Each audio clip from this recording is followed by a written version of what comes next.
शुरू से अब तक कांग्रेस की जमीन पर वोट की फसल उगा रहे अरविंद केजरीवाल से कांग्रेस की दुश्मनी गहरी रही है, लेकिन बेंगलुरु के विपक्षी मेले में दोनों मेले में बिछड़े भाई की तरह मिले।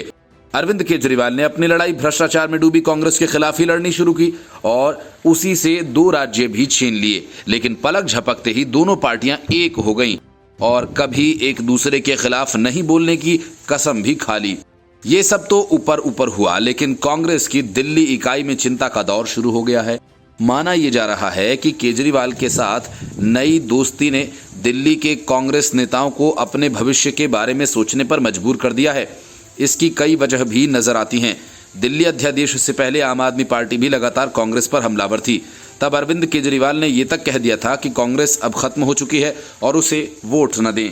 साथ ही कांग्रेस ने दिल्ली को गाली के समान बता दिया था। अजय माकन और संदीप दीक्षित जैसे पुराने कांग्रेसी भी दिल्ली आवास निर्माण पर हुए बवाल को लेकर आप सरकार पर निशाना साधते नजर आ रहे थे।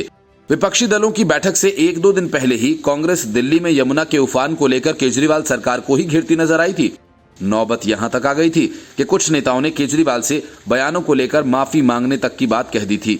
हालांकि कांग्रेस आलाकमान ने पार्टी कैडर की तमाम अपीलों को नजरअंदाज कर आम आदमी पार्टी से हाथ मिला लिया, लेकिन नई दोस्ती ने दिल्ली कांग्रेस कैडर का मनोबल कमजोर कर दिया, जिसके बाद कई बड़े नेता सियासी भविष्य को लेकर सोचने लगे हैं।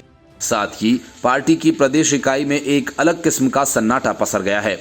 जानकार बताते हैं कि केंद्रीय नेतृत्व के केजरीवाल की दोस्ती के बाद कांग्रेस का दिल्ली में सियासी भविष्य अस्थिर हो गया है। उन्होंने बताया कि 2020 विधानसभा चुनाव में आम आदमी पार्टी को 54% वोट मिले, भाजपा को 38%, लेकिन कांग्रेस सिमटकर 4.26% पर आ गई थी।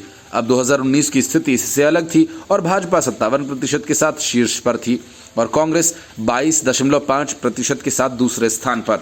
उस समय आम आदमी पार्टी 18.1% वोट पर। अब आम आदमी पार्टी नागरिकता संशोधन कानून और नेशनल रजिस्टर ऑफ सिटीजन्स का समर्थन कर चुकी है। खास बात यह कि कांग्रेस दोनों के ही खिलाफ है और इसी के चलते दिल्ली कांग्रेस के अल्पसंख्यक नेता भी आम आदमी पार्टी के साथ गठबंधन का विरोध कर रहे हैं। अब आम आदमी पार्टी ने समान नागरिकता संहिता का भी समर्थन किया और कांग्रेस नेतृत्व इस मुद्दे पर कुछ भी खुले तौर पर कहने से बच रही है।